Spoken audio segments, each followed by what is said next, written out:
The morning he left, I remember I went up into my parents' room and he was getting ready, and my dad he was never like the big huggy, kissy kind of a dad, but you know, you always just knew he loved you. And I remember going into his room and he was packing one of the green duffel, those big green duffel bags that you always see him carrying around. And I remember at the end he gave me a big hug. And yeah, that was the last time I saw him. So I get a phone call from one of my dear friends that John was killed by a suicide bomber, and it was one of those gut punches that just sort of sucked all the oxygen out of you.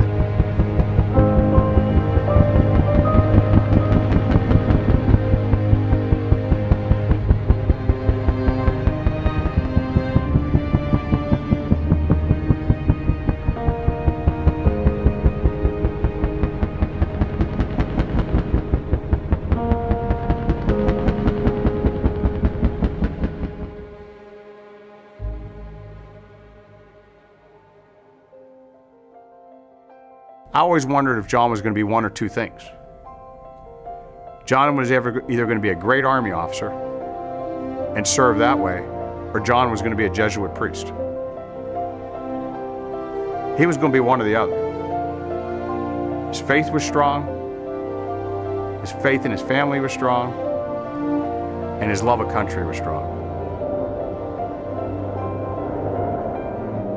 For 46 years of his life, he did what he loved. He loved being a soldier. He loved being a dad. He loved being a husband. And a lot of people go through life and they are bitter. They're not satisfied with what they do. He was satisfied beyond compare in every aspect of his life. He just didn't have long enough time doing it. John died in May of 2010, and a bunch of classmates got together, and the immediate concern was to be sure that his family was taken care of. He left behind 5 children. It really was a group of people that initially started that were very close to John. They had served together early in their careers as lieutenants. They were best friends at West Point. If you asked any soldier if you could take care of something while I'm gone, what would they say? They'd say, take care of my wife and take care of my kids. And we've decided that to honor John, who had 5 children, we're going to take care of their children, and we're going to do it by paying for their college educations. The genesis of the fund was to step in and help Kelly with those expenses, in her case specifically, that wasn't covered through John's VA benefit. It started out as a couple of my dad's classmates just wanting to look after us, make sure we were taken care of. And then it kind of snowballed into the Johnny Mac Soldiers Fund. Think about a private or a specialist whose wife and family are at home, the husband's deployed, they're struggling to make ends meet, and somehow if we can step into a gap and take care of those kids through education, that is our mission. The education provides opportunity, and if we can help continue to provide that opportunity that soldier can no longer do themselves, that would be certainly consistent with what John would want us to do. For somebody who has lost a parent in combat, I mean, I can't even begin to imagine the profound consequences and changes and sense of loss that'll be carried with the family for the rest of their lives. You know, there's 16,000 kids whose parents made the ultimate sacrifice. 16,000 kids that we can take care of. My name is Javon Lemon. I'm the daughter of Staff Sergeant Jerome Lemon. He was in the military as well as the highway patrol. From as long as I can remember, that's all we ever knew was the Army. My dad was a mechanic. If it had an engine, he could fix it. He was just simple, jeans and t-shirt kind of guy. He was just a loving father. He was the life of the party. He brought the charm to the room. My father died October 27th, 2004 in Iraq. He died from a non-combat related injury on October 20th of 2005. The first thought was just, where do we go from here? What do we do next? There was no thought after tomorrow. There was no thought for next week. There was no thought that my father would be gone. It felt like a dream. I felt like I was just gonna wake up and he was gonna be home.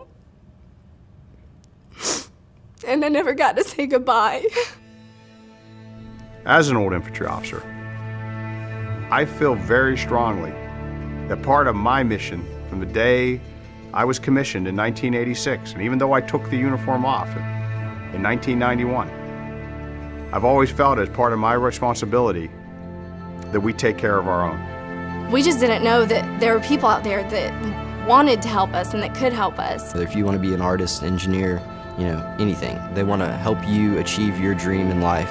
There's no words to describe what they've done for me. I'm starting my junior year. I'll be graduating in 6 months. I will be graduating in December with my bachelor's in psychology.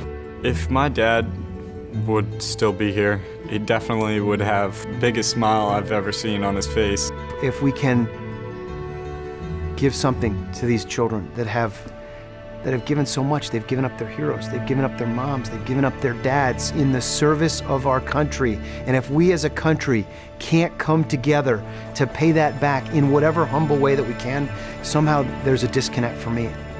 We owe these children that. We owe them that much. And we're going to do our best to fill that space. We're all West Pointers.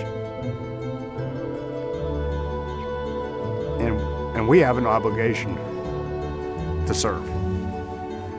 Now, we have to serve. It's part of who we were. And this is a small way we can give back to those that have given so much. It was really weird. I graduated on May 18th, 2013, which was exactly 3 years to the day, and I actually walked across the stage almost to the minute that my dad was killed. It was one of the hardest, best things that I've ever done. That was important to me, and that was important to him.